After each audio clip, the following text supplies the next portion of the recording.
السلام عليكم ورحمة الله. مرحبا بكم في فقرة اليوم من أخبار فريق الرجاء الرياضي. وما تنسوش تشتركوا في القناة باش يوصلكم كل جديد أخبار فريق الرجاء الرياضي. نبداو أخبار فريق الرجاء الرياضي لهذا اليوم بأول خبر. مصدر خاص يكشف السبب وراء عدم تجديد عقد الكوسوفي حليمي. كشف مصدر مسؤول داخل نادي الرجاء الرياضي أن المطالب المالية المرتفعة للدولي الكوسوفي بصار حليمي كانت السبب الرئيسي وراء تعثر مفاوضات تجديد عقده مع الفريق الأخضر رغم رغبة الإدارة في الاحتفاظ بخدماته. وأوضحت نفس المصادر أن مسؤولي الرجاء عقدوا أكثر من جلسة تفاوض مع اللاعب خلال الفترة الماضية، غير أن مطالبه المالية تجاوزت السقف الذي حدده النادي لتجديد عقد اللاعب، وهو ما حل دون التوصل إلى اتفاق نهائي بين الطرفين. يشار أن إدارة فريق الرجاء الرياضي أنهت أول أمس الثلاثاء إجراء تجديد عقود مجموعة من لاعبي الفريق بالتوصل إلى اتفاق معهم في إطار الحفاظ على الركائز الأساسية، بينما ظل ملف بيصار حليمي معلقا بسبب استمرار الخلاف حول الجانب المالي قبل أن تتجه الأمور نحو عدم تجديد عقده.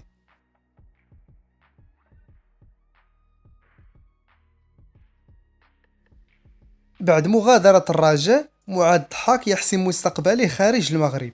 تتجه صفقة انتقال اللاعب المغربي معاذ ضحاك إلى الاتحاد السعودي نحو مراحلها الأخيرة، بعدما أكدت مصادر إعلامية سعودية أن اللاعب منح موافقته الرسمية للانضمام إلى صفوف الفريق مباشرة بعد انتهاء فترة إعارته مع الرجاء. وأضافت المصادر ذاتها أن المفاوضات بلغت مراحل متقدمة في انتظار استكمال الإجراءات الإدارية والمالية بين النادي السعودي واتحاد تشوارقة الذي يملك عقد اللاعب بعدما أبدى بدوره موافقته على تسريحه خلال فترة الانتقالات الصيفية الحالية. ومن المرتقب أن يستفيد اتحاد تشوارقة من مقابل مالي مهم نظير انتقال الضحاك إلى الاتحاد السعودي في صفقة ينتظر أن تحسم بشكل رسمي خلال الأيام المقبلة بعد التوصل إلى اتفاق بين مختلف الأطراف المعنية.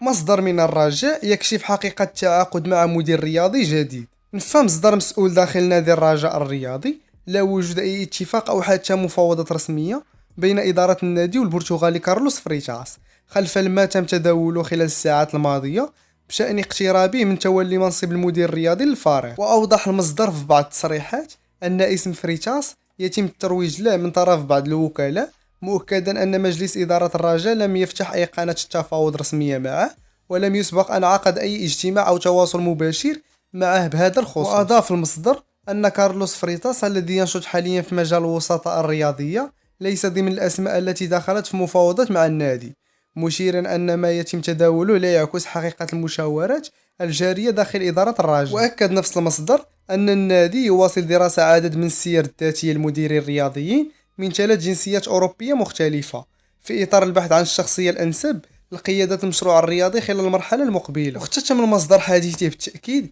على أن هناك مرشح آخر يتقدم قائمة الأسماء المطروحة لشغل منصب المدير الرياضي، وأن إدارة الرجاء تفضل الحفاظ على سرية المفاوضات إلى حين الوصول إلى اتفاق نهائي تفاديا تكرار ما يحدث من تسريب الأسماء لا ترتبط بأي مفاوضات رسمية مع النادي.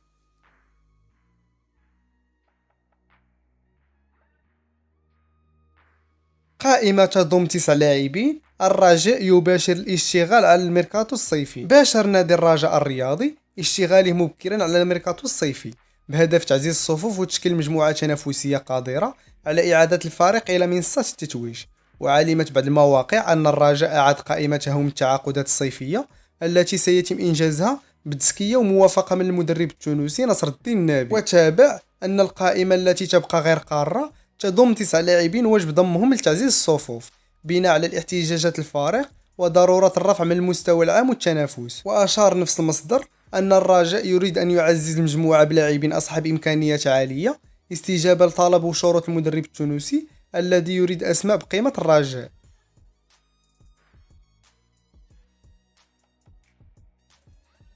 هشام أبو شروان منتخب 2026 أكثر توازنا هجوميا ودفاعيا من نسخة 2022. أكد الدولي المغربي السابق هشام أبو شروان أن المنتخب الوطني الحالي يختلف بشكل واضح عن المنتخب الذي شارك في نهائيات كأس العالم 2022 بقطر، مشيرا أن أسود الأطلس باتوا يقدمون كرة القدم أكثر توازنا وقدرة على كبار المنتخبات. وقال هشام أبو شروان في تصريح خاص لموقع البطولة وهناك فرق واضح بين المنتخب 2022 في قطر والمنتخب الحالي المشارك في كأس العالم بأمريكا وكندا والمكسيك. وأوضح الفوارق كبيرة، ففي نسخة قطر كان المنتخب يعتمد بشكل أكبر على التنظيم الدفاعي واللعب بحذر مع الاعتماد على الهجمات المرتدة، ولم يكن يصنع اللعب بالشكل الذي نراه اليوم. وأضاف المنتخب الحالي يقدم كرة القدم مختلفة إذ يملك جميع المقومات الهجومية والدفاعية، وأصبح قادرا على منافسة أفضل المنتخبات العالمية.